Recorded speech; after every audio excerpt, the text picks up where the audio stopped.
ସାଙ୍ଗମାନେ ଆଜି ଚାଲନ୍ତୁ ଯିବା ବିଲକୁ, ଯେଉଁଠି ଜମି ଚାଷ ହେଇଛି, କ'ଣ ହେଇଛି, କେମିତି ଚାଷ ଧାନ ହେଇଛି ଦେଖିବା। ସାଙ୍ଗମାନେ ବିଲ ଆସି ପହଞ୍ଚିଗଲୁ। ଦେଖନ୍ତୁ ଧାନ, ଦେଖନ୍ତୁ ଧାନ ବହୁତ ସୁନ୍ଦର ହେଇଛି। ତେଣୁ ଚାଲନ୍ତୁ ବିଲକୁ ଯିବା। ଚାଲୁ ଆମ ଜମିର କେମିତି ଧାନ ହେଇଛି ତେଣୁ ଦେଖିବା। ଯାଇକି ପହଞ୍ଚିକି ଦେଖିବା। ବର୍ଷା ପାଇଁ କାଦ ବି ହେଇଛି, ପାଣି ସିରେ ସିରେ ବହୁଛି।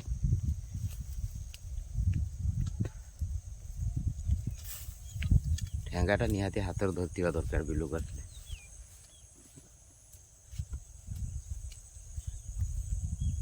ଭିଉ ବହୁତ ବଢ଼ିଆ ଲାଗୁଛି ନା, ଦେଖୁଛନ୍ତି ତ ଧାନ ଦେଖନ୍ତୁ।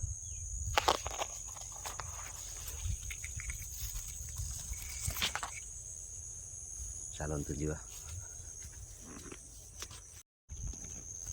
ଦେଖନ୍ତୁ ଧାନ ସବୁ ବର୍ଷା ପାଇଁ ସବୁ ତଳେ ପଡ଼ିଯାଇଛି।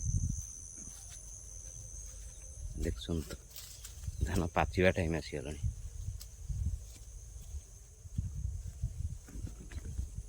ଜମି ଦେଖନ୍ତୁ, ଲୋକ କେତେ କଷ୍ଟରେ କରିଥାନ୍ତି ଧାନ, ବର୍ଷା ପାଇଁ କ'ଣ ହେଇଛି ଦେଖିଛନ୍ତି ତ। ପୁରା ଧାନ ସବୁ ପଡ଼ିକି ପାଣିରେ ସବୁ ପୋଷି ଅଛି। ଦେଖିଛନ୍ତି ତ, ମାନେ ପୁରା ପାଣିରେ ବୁଡ଼ିକି ଅଛି ଧାନ, ପୁରା ତଳେ ପଡ଼ିଯାଇଛି। ଧାନର ଅବସ୍ଥା କ'ଣ ହେବ? ପଚିଯିବ ଧାନ। ଦେଖିଛନ୍ତି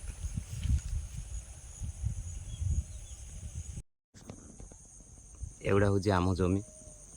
ଦେଖନ୍ତୁ ଧାନ ଚାଷ ହେଇଛି, ବହୁତ ଭଲ ବି ଧାନ ହେଇଛି ଏ ବର୍ଷ। ଠିକ୍ ଅଛି ସାଙ୍ଗମାନେ, ମୁଁ ମୋର ବାୟୋଡାଟା ଆପଣଙ୍କୁ ଦେଉଛି। ମୋ ନାଁ ହେଉଛି ସମ୍ପତ କୁମାର ଭୋଳ। ମୁଁ ବାଲେଶ୍ୱର ଡିଷ୍ଟ୍ରିକ୍ଟରୁ ବିଲଙ୍ଗ କରେ। ମୁଁ ଗୋଟେ ମିଡ଼ିଲ୍ କ୍ଲାସ୍ ଫ୍ୟାମିଲିର ପିଲା। ତେଣୁ ମୁଁ ଗୋଟେ ଛୋଟ ପ୍ଲାଣ୍ଟରେ ଗୋଟେ ଚାକିରି କରେ ଏବଂ ଧାନ ଚାଷ କରି ମୋ ଫ୍ୟାମିଲିକୁ ମୁଁ ଚଳାଏ। ଯଦି ଆମେ ଧାନ ଚାଷ ନ କରିବୁ ତାହେଲେ ଯେଉଁମାନଙ୍କର ଟାଉନରେ ରହୁଛନ୍ତି ଲୋକମାନେ, ଧନୀ ଧନୀ ଲୋକମାନେ, ସେମାନେ କ'ଣ ଖାଇବେ? ଖାଇବା ପାଇଁ ପାଇବେନି ନା। ପୁରା କାଦ, ମାନେ ଭୟଙ୍କର କାଦ ହେଇଛି। ଦେଖନ୍ତୁ ପାଣି, ଦେଖନ୍ତୁ ପାଣି ଚାଲିଛି।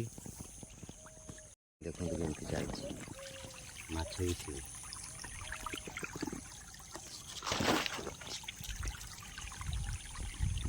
ମାଛ ନାହାନ୍ତି। କେତେ ସ୍ପିଡ଼ରେ ପାଣି ବହୁଛି ଦେଖନ୍ତୁ। ଏପଟେ ପାଣି ଆସୁଛି, ଏପଟେ ଦେଖନ୍ତୁ କ'ଣ ବସିଛି। ଦେଖନ୍ତୁ କଇଁଚିରେ ମାଛ ଗୋଟେ ବି ନାହାନ୍ତି।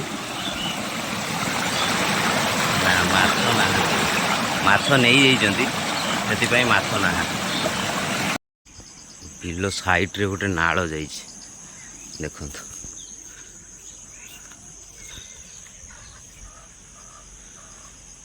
ବହୁତ ସୁନ୍ଦର ଲାଗୁଛି ନା।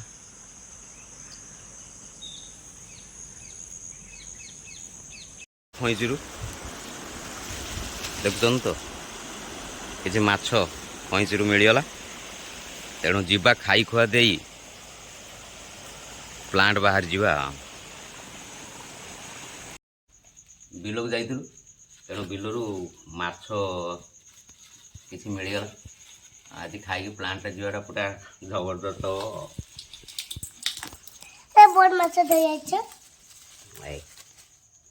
ହାय ହାୟ ରେ, ହାୟ ହାୟ ରେ, ହାୟ ହାୟ। ପୁରା ଦେଶୀ ମାଛ। ବାବା ଏଇଟା ଗୋଟେ ଛିଡ଼ି ଯାଇ କାଢ। ମାମୁ ବି ଛଡ଼େ। ବାବା ହାତ ଗୋଟେ ଲାଗିଛି। ବାବା ହାତ ଗୋଟେ ଲାଗିଛି। ଏଇଟା ଗୋଟେ ମତେ ଟିକେ